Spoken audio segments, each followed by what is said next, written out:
ठीक है, 65वें नंबर का है। निम्न में से वायुमंडल की कौन सी सतह पृथ्वी के निकटतम है? एक्सो, स्ट्रेटो, थर्मो, ट्रोपो। तो इसका उत्तर है ट्रोपोस्फेयर। कौन सी सतह पृथ्वी के निकटतम है? तो यह है ट्रोपोस्फेयर। इकोलॉजी शब्द का प्रयोग सबसे पहले किस वैज्ञानिक ने किया? तो यह था अर्स्ट हैकल। नियत वातावरण में अधिकतम संख्या में प्राणियों का निर्वहन कहलाता है। नियत वातावरण में अधिकतम मैक्सिमम संख्या में प्राणियों का निर्वहन कहलाता है। ए, वहन क्षमता। 69 है। सामान्य वर्षा के जल का पीएच जो मान होता है वो क्या होता है? 5.6, यानी एसिडिक होता है। 5.6, 5.6 सामान्य वर्षा के जल का पीएच वैल्यू। सोलर सेल की कार्य प्रणाली निम्न में से किस पर आधारित है? सोलर सेल की जो सोलर सेल होते हैं हमारे, उसकी जो फंक्शनिंग है किस पर आधारित है? लेजर टेक्निक, टिंडल प्रभाव, तापीय उत्सर्जन, इनमें से कोई नहीं। तो उसका उत्तर है इनमें से कोई नहीं। लेजर, टिंडल, तापीय पे भी डिपेंड नहीं होती है। आहार के उस घटक को नामित कीजिए जो उसी रूप में आत्मसात पाचित होते हैं, जिस रूप में लेते हैं उसी में पच जाते हैं। तो ये विटामिन होते हैं, विटामिन। पहला ट्रांसजेनिक उत्पादित पौधा था तंबाकू। पहला जो ट्रांसजेनिक उत्पादित पौधा था वो था तंबाकू। 74वें नंबर का है, दही में कौन सी बैक्टीरिया बहुतायत में होते हैं? तो लैक्टोबैसिलस स्पेसी। दही में कौन सा बैक्टीरिया होता है बहुतायत में? Lactobacillus species. Lactobacillus species. अच्छा, एक प्रश्न है 78वां, गुजरात के मोरबी डैम पे भी आ सकता है क्वेश्चन। मोरबी डैम जो है गुजरात में था। मोरबी डैम फटने की घटना किस वर्ष घटित हुई? तो ये घटित हुई आपका 1979, 1979 में। 1979 मोरबी डैम फटने की घटना। भारत सरकार का आपदा प्रबंधन एक्ट, डिजास्टर मैनेजमेंट एक्ट भी बोलते हैं, डीएमए, किस वर्ष से क्रियान्वयन में आया? इम्प्लीमेंट कब से हुआ? 2005। तो इसका उत्तर है 2005। 81 क्वेश्चन है, निम्न में कौन सा सर्वाधिक साधारण प्रकार का कांच है? सिंपल जिसको बोलते हैं वो है सोडा कांच। सब साधारण प्रकार का है सोडा कांच। अगला है 82 नंबर का, निकट दृष्टि का तकनीक नाम है? निकट दृष्टि, मायोपिया।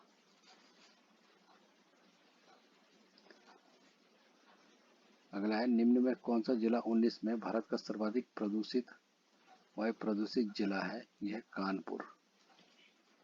कौन सा है? कानपुर।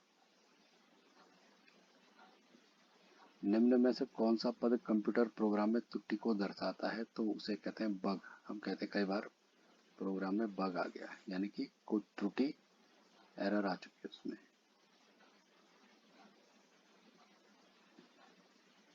कौन सा विटामिन जल में घुलनशील है? Vitamin B.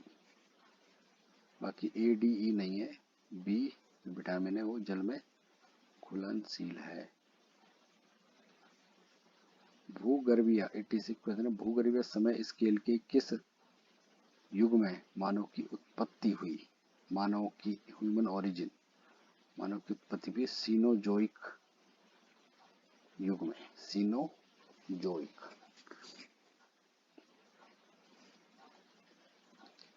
निम्न में से कौन सी ग्रीन हाउस गैस नहीं है? तो ऑक्सीजन नहीं है।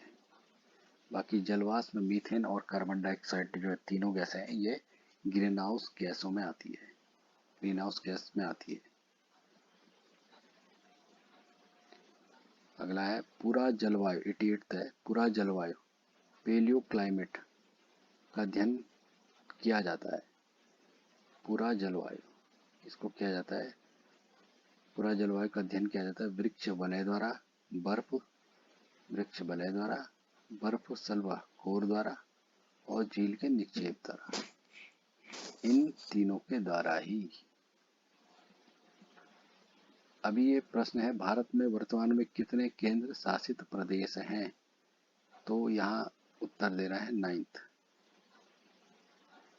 इसको चेक किया जा सकता है, इस पर श्योर नहीं कहा जा सकता क्योंकि पुराना प्रश्न पत्र है, तो इसको आप रिव्यू कर सकते, इसको दोबारा क्रॉस चेक कर किया जा सकता है कि भारत में कितने केंद्र शासित प्रदेश हैं। लेकिन उस यहाँ पे 9 दिया गया उत्तर, फिर भी इसको क्रॉस चेक करने की जरूरत होगी। 90 क्वेश्चन है, निम्न में किसका प्रयोग करके वेब पेज को बना सकते हैं, तो यह HTML hyper text markup language बोलते हैं इसको। HTML की हेल्प से वेब पेज बना सकते हैं। एक बाइट में कितने, एक बाइट जो होती है कितने किसके समतुल्य होती है, तो होती है 8 बिट्स के। क्वेश्चन भी बहुत इंपॉर्टेंट है। एक बाइट 8 बिट्स के समतुल्य होती है। ग्रहों की गति के नियमों की खोज की थी, कि ग्रहों की जो मूवमेंट होती है, ग्रह जो होते हैं हमारे किस प्रकार से गति करते हैं, इसकी खोज की थी हमारे केपलर जो वैज्ञानिक थे उन्होंने।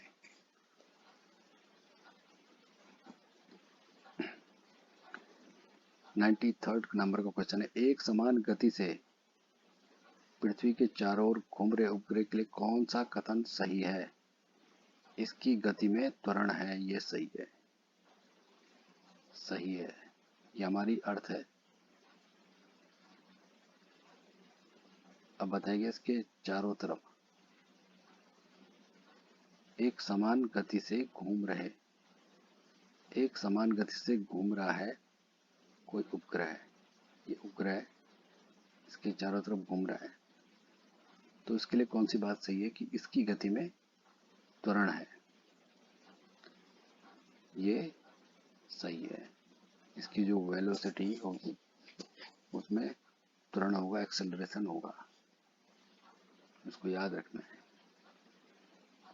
अगला प्रश्न है 94, अंतरिक्ष में भेजा गया पहला जो कृत्रिम उपग्रह था उसका क्या नाम था? स्पुतनिक 1।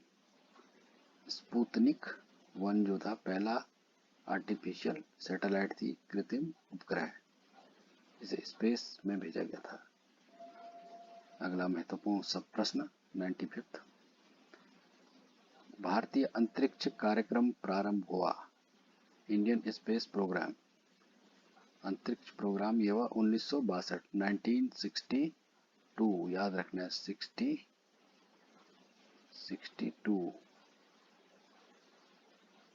में याद रखना है। 1962 में अंतरिक्ष प्रोग्राम शुरू हुआ, अंतरिक्ष कार्यक्रम। यह हेली का धूमकेतु अंतिम बार दिखाया गया था 1986 में।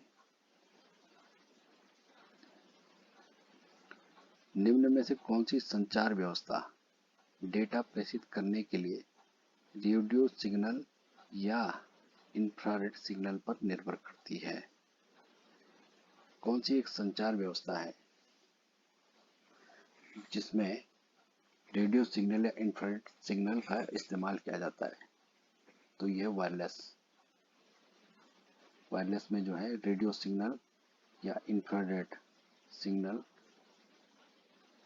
का यूज किया जाता है। अगला है, निम्न में से एक वेब ब्राउजर है, तो यह मोजिला फायरफॉक्स, आपने देखा होगा। मोजिला फायरफॉक्स जो है वो आपका एक वेब ब्राउजर है। 99th क्वेश्चन है, निम्न में से कौन एक ट्रांसमिशन माध्यम नहीं है? संप्रेषण ट्रांसमिशन माध्यम नहीं है, तो यह मॉडेम एक डिवाइस है।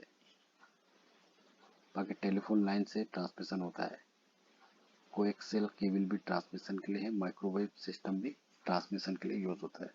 सिर्फ मॉडेम ऐसा है जो ट्रांसमिशन संप्रेषण का मीडियम नहीं है।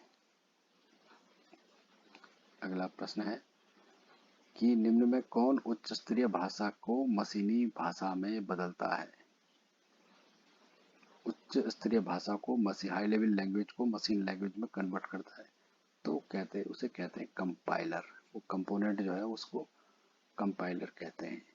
तो ये थे हमारे कुछ प्रश्न, महत्वपूर्ण प्रश्न जो पिछली परीक्षाओं में पूछे गए हैं और बार बार पूछे जाते हैं।